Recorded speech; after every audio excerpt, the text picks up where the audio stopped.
Welcome back. Now, when you're describing your examples and you're going to link it to things that you've done, it's really important that you show links between courses you have taken in pedagogy, the pedagogical standpoint that you stand for, and how you use the evaluations of a course, for example, in order to enhance the course as well. So, when you have your examples and your notes about that, think about things that you want to integrate with your examples in order to link those things together. So you could say, I participated in a teacher training course. It had the following consequences for my teaching and the following consequences for my students, and you describe those. So it could be, I participated in a teacher training course at KTH. I learned about constructive alignment in the course, which means that the goals and the teaching and the assessment are to be linked together in a constructive way. When I've learned about that, the consequences for my students were that the course, when the red thread in the course became more clear and obvious to them, and I could describe it as well. And I assessed the things that I should assess according to the goals in the course, whereas that was not always the case before. So that is a way of sort of linking your course experiences as pedagogical courses to your teaching practice. So link what you have learned to your actual practice in the classroom. And it could be about my pedagogical standpoint is that the students need to learn in different ways in order to learn best, and therefore I design my course in this way, and it has the consequences that the students are much more able to choose how they wish to learn and progress through the course.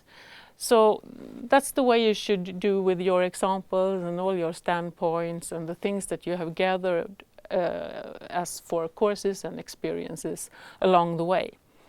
And you should also be able to verify what you say. So the consequences for your teaching, for example, you should verify it by having appendices that shows how the course was designed before and after the teacher training course, for example, and what the students thinks of the course when it was redesigned as compared to before that. So verification is also very, very important. When you're doing a teaching portfolio for a teacher training course at KTH, you do not need to send in all the appendices, but you should note in your own teaching portfolio where the appendices should be, so that when you are applying for tenure or for promotion, it is easy for you to sort of make the appendices that you need to have. And submit them. So basic material in a teaching portfolio is, of course, student feedback. You should gather course evaluations. See to it.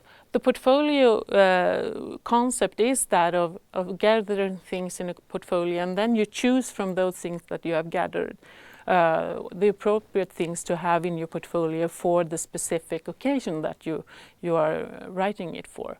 So student feedback is really key. Save all of the course evaluations, the summaries or course analysis over the years. You should also have the description of your teaching, and you have done that as the first exercise in this workshop. You should also have a description of your course design, where you use the what, how, why, and results questions that we went through earlier. You should have a basic section with your teaching philosophy.